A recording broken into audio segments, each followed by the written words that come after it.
네, 안녕하세요. 여러분 반갑습니다. 금융과 에너지 업종을 누구보다 쉽게 알려주는 데이어 멘토 권혁철입니다. 오늘은 DSC 인베스트먼트라는 기업 리뷰해 보도록 할 텐데요. DSC 인베스트먼트는 여러분들도 아시다시피 벤처 캐피탈이죠. 그런데 에비온이라는 기업에 투자한 이력이 있더라고요. 그래서 오늘 말씀드릴 내용은 에버온이 도대체 무슨 기업이길래 DSC 인베스트먼트가 투자했는지 알아보려고 합니다. 같이 한번 확인해 보면서 천천히 얘기 나눠보도록 할 텐데, 먼저 시작하기 전에 저희 데이업에 오시면은 모든 종목들을 커버해 드리고 있으니까 찾아와 주시면 정말 감사하겠고, 제 영상도 끝까지 지켜봐 주시면서 댓글로 궁금하신 것들 남겨주시면은 다음 영상에서 말씀을 드리도록 하겠습니다. 그럼 DSC 인베스트먼트 바로 보도록 할게요. 먼저 DSC 인베스트먼트는 여러분들도 아시는 분들도 계시겠지만 처음 투자하셔가지고 모르시는 분들을 위해서 간단하게 말씀을 드리자면 중소벤처기업에 대한 투자 금융을 제공하고 있는 사업을 지속적으로 영위하고 있죠.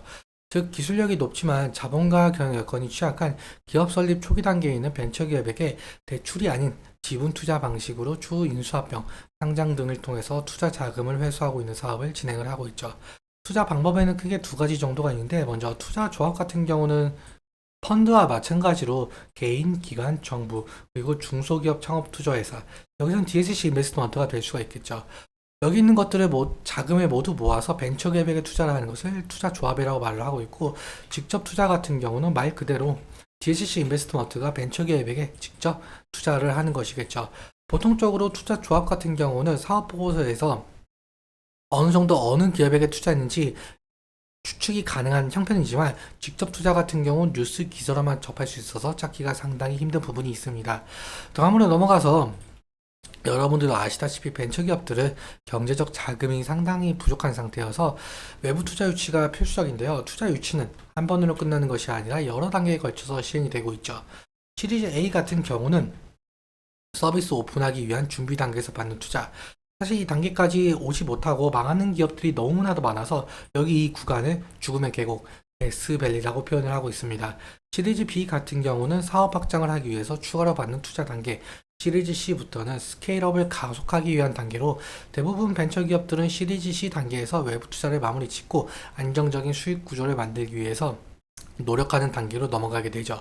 그래서 이 시리즈 ABC 투자를 통해서 본격적인 성장을 이루게 되고, 벤처기업들은 상장이나 M&A가 가능한 기업으로 탈바꿈하게 되고, 여기서 벤처 캐피탈은 투자금 회수를 통해서 이익을 보는 구조라고 말씀을 드릴 수 있을 것 같습니다. 그럼 다음으로 여러분들도 아시는 분들이 있으실 수 있을 것 같은데, DSC 인베스트먼트가 에버원이라는 회사에 투자했던 내역인데요. 2023년 7월에 시리즈 B에 해당하는 투자를 진행을 했다라고 하더라고요. 도대체 어떤 회사이길래 DSC 인베스트먼트가 투자인지 하나하나씩 좀 살펴보도록 할게요. 일단 여기 에버온이라는 기업은 여기 기사에도 나와 있듯이 전기차 완속 충전기 업체인데요. 사실 에버온은 LG CNS의 자회사로 출범을 했었는데 2016년에 독립을 한 상태입니다.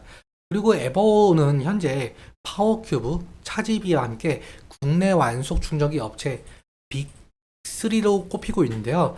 여기서 완속 충전기는 고속도로 주유소 등에 설치되고 있는 급속 충전기와는 달리 주로 거주지, 즉 아파트 인근에 설치가 되고 있죠.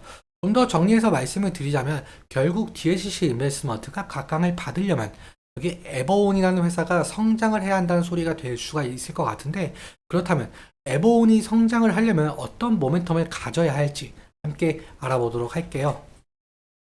일단 에버온 같은 경우 전기차 완속 충전기라서 결국 전기차에 대한 모멘텀 알아보는 것이 상당히 중요할 듯 싶습니다.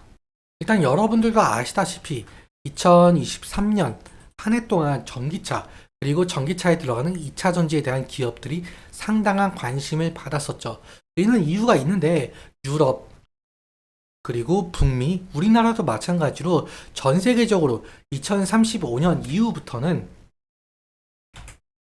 내연기관, 즉 석유로 가는 차가 판매가 금지가 되죠. 그래서 친환경 에너지인 전기, 그리고 수소차에 대한 관심이 쏠렸었는데요. 사실 수소차 같은 경우는 연료 효율이 떨어진다는 단점으로 상용화를 위해서 아직 연구와 개발이 한창이기도 하고 안전성 문제에서 걸림돌이 되고 있죠. 그런데 전기차의 경우 아시다시피 이미 상당한 상용화가 진행된 상태여서 전기차에 대한 수요가 몰렸었는데요. 실제로 글로벌 전기차 시장 규모는 2030년에는 6,130만 대로 늘어날 전망이죠.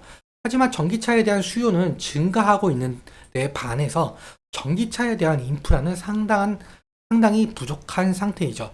실제로 현재 한국은 전기차의 인프라 부족으로 전기차 시장 성장세까지 꺾이고 있는 상황인데, 그런데 이 말을 그럼 반대로 해석을 하자면 전기차의 인프라를 해결한다면 전기차 시장 성장세가 다시금 살아날 가능성이 있다는 거겠죠. 그래서 현재 정부에서는 신축 아파트는 물론 기존 아파트에도 전기차 충전기 설치를 법적으로 의무화시켰는데요. 이 법이 2022년도부터 시행이 됐었는데, 실제로 지금 표를 보시면은 2021년 대비 2022년에는 2배가량 완속 충전기 시설이 늘어난 것을 볼 수가 있죠. 하지만 여전히 전기차 충전 인프라는 늘어나는 전기차 수요에 비해 부족한 건 사실이죠. 그렇다면 에버온의 완속 충전기는 아직도 수요가 있다는 뜻이 될 가능성이 높고 매출적인 부분도 지속적으로 상승할 가능성이 있다는 건데요. 에버온이 성장을 하면 할수록 초기 투자했던 DSC 인베스트먼트는 에버온 엑스트 시 상당한 이익을 남길 가능성이 커질 것 같습니다. 정리하자면 에버온이 각광을 받을수록 DSC 인베스트먼트도 각광을 받을 가능성이 커지니 결국 DSC 인베스트먼트가 어디에 투자했는지 알아보는 것이 상당한 중요 투자 포인트 중 하나가 될 것 같습니다. 그럼 차트 한번 살펴보도록 할게요. 차트를 보시면은 DSC 인베스트먼트는 투자사 퓨리오사 AI가 차세대 AI 반도체 개발 소식에 상승했던 모습을 보여줬었고, 그리고 지금 최근에는 블래스터로 각광을 받아서 또한 주식수가 호재까지, 이렇듯 DSC 인베스트먼트는 투자한 곳에 호재거리가 있으면 상승을 하고 있죠. 단기적으로는 지금 흔히 심리선이라고 불리고 있는 21선을 저번 주 금요일에, 아니죠, 2주 전 금요일에 이탈을 했었는데, 지금 여기 저번 주 4월 5일 금요일도 그렇고 오늘도 마찬가지로 21선 이평선을 돌파 시도를 하고는 있지만 결국 윗꼬리가 달리면서 매물 저항을 맞고 있는 것으로 보이고 있죠. 다음 지지 라인 같은 경우는 장기 이평선이 481선 부근 3,900원대를 볼 수가 있을 것 같은데요.